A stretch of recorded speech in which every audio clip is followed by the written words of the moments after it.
ఒకప్పుడు కాంగ్రెస్ నాయకులు ఎట్లుంటుండే అంటే మేము మహాత్మా గాంధీ ఆశయాలతో పనిచేస్తున్నాం, లేకపోతే జవహర్లాల్ నెహ్రూ గారి ఆశయాలతో పనిచేస్తున్నాం, మొరార్జీ దేశాయ్ గారి ఆశయాలతో పనిచేస్తున్నాం, లేకపోతే అంబేద్కర్ గారి ఆశయాలతో పనిచేస్తున్నామని గర్వంగా చెప్పుకునే కాంగ్రెస్ నాయకులు ఒకప్పుడు చూస్తుండే మనం. ఈరోజు అడాల్ఫ్ హిట్లర్ని ఆదర్శంగా తీసుకుని పనిచేస్తున్నాం, లేకపోతే ఫ్యాసిస్ట్ నియంత ముసోలినీని ఆదర్శంగా తీసుకుని పనిచేస్తున్నాం అనుకునే రకమైన నాయకులు ఈరోజు కాంగ్రెస్ పార్టీ ప్రోత్సహిస్తుంది. మరి నేను అడుగుతున్నా, ఇటువంటి నియంతృత్వ ఫ్యాసిస్ట్ ధోరణి కలిగిన నాయకులను ప్రోత్సహిస్తున్న రాహుల్ గాంధీ ఆయన కూడా ఇటువంటి మానసిక ధోరణితోనే ఉన్నాడా? ఈరోజు మీరు ఏం మెసేజ్ ఇస్తున్నారు? ఈరోజు జెన్జీ ప్రతిదీ అబ్జర్వ్ చేస్తుంది. అటువంటి జెన్జీకి మీరు ఏం చెప్తున్నారు? ఒక అడాల్ఫ్ హిట్లర్ని ఆదర్శంగా తీసుకోమంటున్నారా, లేదా మహాత్మా గాంధీని ఆదర్శంగా తీసుకోమంటున్నారా? చేతిలో రాజ్యాంగం బుక్ పట్టుకుని నేను రాజ్యాంగ రక్షకుడిని అని చెప్పుకుంటే సరిపోదు రాహుల్ గాంధీ. ఎటువంటి నాయకులను నువ్వు ప్రోత్సహిస్తున్నావు అనేది కూడా చూసుకోవాలి కదా.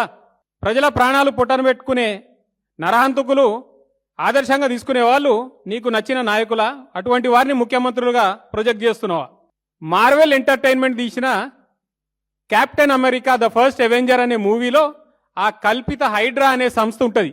బహుశా ఆయన ఆ సినిమాను చూసిన అదే నిజం అనుకుని హైడ్రా అనే సంస్థ ఉన్నది, దాని ద్వారానే హిట్లర్ ఇటువంటి అని చేసిండు అనుకుంటా మాట్లాడిండు. కాబట్టి ఒక పరిజ్ఞానం లేని నాయకుడు, ఒక మానవత్వం లేని నాయకుడు, ఒక దయార్థ హృదయం లేని నాయకుడు ఈరోజు కాంగ్రెస్ పార్టీని ఈ రాష్ట్రంలో పరిపాలిస్తున్నాడు, నడిపిస్తున్నాడు.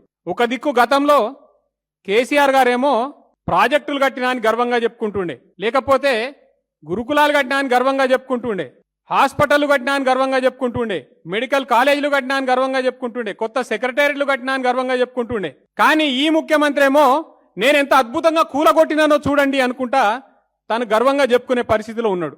ఏం చూసి గర్వపడాలి రేవంత్ రెడ్డి? ఈ రేవంత్ రెడ్డి మాట్లాడిన మాటలు కానీ, లేకపోతే ఆయన నేను హిట్లర్ని స్ఫూర్తిగా తీసుకున్నా అనే మాటలను కానీ మరి కాంగ్రెస్ అధినాయకత్వం ఖండిస్తుందా, లేకపోతే ఆయనకి బాకా ఊదుకుంటూ తిరుగుతున్న కొంతమంది మేధావులు ఖండిస్తారా లేదా అనేది అందరం కూడా గమనించాల్సిన అవసరం ఉందని తెలియజేసుకుంటూ సెలవు తీసుకుంటున్నాను.